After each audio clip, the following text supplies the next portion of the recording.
Greetings and welcome back to Room 303 and our chats with Emily. That's what we're calling our readings through the poetry of Emily Dickinson. The poems contained in the Johnson edition. We turn now to poem 150. So congratulations, you've made it now 150 poems in if you've been following our stuff. Now this poem, 150, she died. This was the way she died, the first line, is a fascinating poem. There's actually an interesting history of this poem.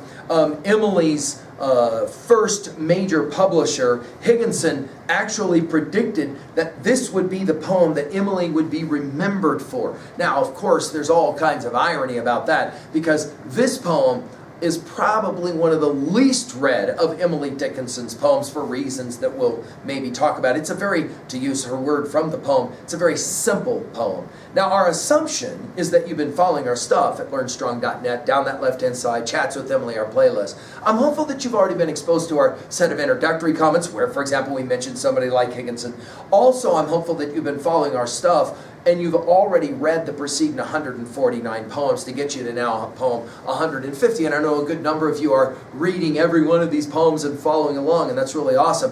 One of the interesting things about doing this reading is that you'll hit, for example, these poems of 140 to 150, what we called in an earlier set of poems the death poems, because so many of them do deal with death and with dying and different kind of almost permeations on death and dying. I'm also wanting to point out that this poem was published 25th of August 1891 in a publication called Youth's Companion, and it was actually titled Vanished. There was at that point, no stanza divisions at all. Now I find this an interesting poem, especially because Higginson, who would comment on these very obscure poems of Emily Dickinson, he struggled often with the very idea of Emily's poetry as being difficult to relate to, difficult to understand, and yet notice this poem he suggested was going to be her most famous poem. Why? Because I think it's simple. I say it's simple, but it isn't simple. I'm going to prove to you that, in fact, I think this is a far more challenging poem than even Higginson probably understood it to be. She died. This was the way she died. And when her breath was done, took up her simple wardrobe and started for the sun. Her little figure at the gate the angels must have spied, since I could never find her upon the mortal side. Now, I actually think there's quite a bit going on in this poem. Obviously, the question is, who is the she? Is it somebody else? Is it Charlie Bronte? Again, back to poem 148 in our study there. The she that she references in poem 149. Is she talking about herself? Is she actually speaking about the way she herself died? And then notice, kind of strangely, with the italics word of this, she died. This was the way she died. But what's weird is that we're not actually told the way she died. We're told about her afterlife. Now again, in these poems 140 to now 150, I've commented that I think so much standing behind these lines of poems, is her reading of Plato's Phaedo. You'll remember it, and we've given full lectures at LearnStrong.net. You'll remember it. Socrates has been brought to trial in 399 BCE. He is told he must drink his hemlock shake and go bye-bye on his journey, as he will call it. You'll remember in poem 148, it was called Wanderings, right? Like another Odysseus. And of course, his students are just beside themselves with grief. It's Socrates, who of course is almost giddy with the departure that soon will happen. He's going to go on his next journey. He says, "I'm an old man, and in that regards, this is I'm ready to take this journey." Here, notice we're not told at all in this poem about actually the way that whoever the she is died. But we're told about what happens next. And when her breath was done, which I find a fascinating way, I mean, think about pneuma, think about the whole notion of spirit, think about the breath as being actually who one is, was done as an interesting phrase. The different ways, like for example in poem 149, it was, she went as quiet as the dew. These different kinds of phrasings where Emily is thinking about what dying and death is. And we're going to see this, guys, in a lot of poems to come. Some of Emily's most famous poems, I Heard a Fly Buzz When I Died. there's going to be a number of poems where she's playing around with the idea of what it's like to expire, what it's like to die. And when her breath was done, took up her simple wardrobe. Now, we've commented already on this word simple and her use of this word back to poem 137, for example. 31 different poems will use this word simple. I think Emily's speaking ironically most of the time when she uses the word simple. And then, of course, wardrobe is fascinating. Think about it from the perspective of a woman who in her 30s begins to dress only in all white. Think about the power of poem 147 when she has it said this way, "Please God, might I behold him, a person who has died, in epulated white," which takes us back to poem 126 and the uniforms of snow. In other words, using some biblical referencing back to the book of Revelation in the Christian New Testament, the idea that those who are dead and are now souls prepared for heaven will be dressed in white. So here we go. Take up the simple wardrobe and started for the sun. Now I find it fascinating her use of the word sun because of course that's another star as reference to the star of 149.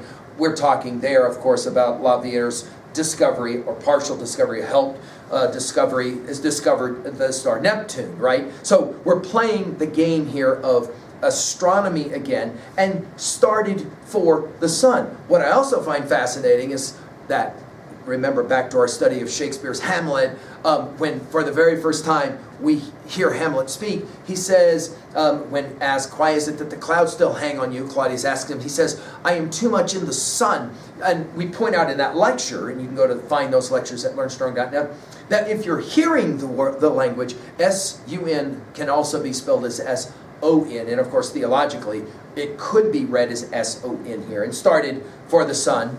We're then told her little figure. Remember her use of this word little. We've seen it already, 172 poems. Emily will play with this word little. Her little figure at the gate. Now, this is interesting to me, this use of the word gate. We've already seen it in poem 10, but it will be in poem 234 that we're going to play this powerfully. A number of her poems will play with this figure of the gate. Poem 234 reads, "You're right, the way is narrow, and difficult the gate, and few there be," correct again, that enter in thereat. This idea of the gate. And again, it's a theological perspective, but it also takes us to our Dante and our study of the Divine Commedia, you'll remember as well. There is a gate to hell, and of course, abandon hope, all ye who enter it, is the language above the gate. Her little figure at the gate, the angels must have spied. Now this phraseology is interesting. In other words, she went to heaven, and surely the angels must have seen her there. Well, I'm assuming that. Look at the irony now of the final two lines. "Since I could never find her upon the mortal side." In other words, once one is gone, where does one actually go? And in that regards, back to the first line, she died. This was the way she died. Oh, as in the way being the path that she took. In other words, the question again of afterlife. And this becomes again that flood question, as it's often referred to by the biographers. Emily's constantly asking the simple question, what happens when we die? Which is, of course, anything but a simple question to most thinkers, at least. Well, what are we going to do with 2A with this poem? Well, I think that the death that is pictured here is suggesting that one's death should be simple if one has lived the appropriate life. Now, whether you think of that word simple in its many manifestations, I'll leave it up to you guys to decide what that word means as she uses it. At 2B, I love the idea that Higginson thought that this was one of Emily's most accessible poems, simple poems, and therefore the poem she would be most remembered for. It's going to be a question we will get to enjoy when we finally get to poem 1775, if we ever get there, right? It's fascinating to then ask, of all the poems we've read, of all the poems we've studied, for you, which is the most profound? What is, for you, the most important Emily Dickinson offering? Higginson thought it was this one. Fascinating. At 3A, Consider all of the death narratives that Emily's playing with. I mean, think about it in our study of the Iliad, our study of the Odyssey, our study of the Aeneid. I mean, just think about Virgil's Aeneid and the way in which you could read these opening lines again, she died, or he died. This was the way he or she died. I mean, we think, for example, of the death of Dido as described, for example, in Virgil's Aeneid. We've given full lectures on all of that at learnstrong.net. But Emily's playing a game here. Of course, think about the passage of Beowulf as he fights the dragon with the help of Wiglaf. How does he die? And of course, this notion of how one dies. What is the way that one goes? It's all fascinating to think about. She's fitting this within a larger narrative structure of so many famous poems. Finally, at 3b, well, I think a way to own this poem is simple. What is for you the way to die? What is for you, if you could choose it, how would you like to do it? And maybe would it be thinking about an Emily poem? Not a bad idea. Thank you.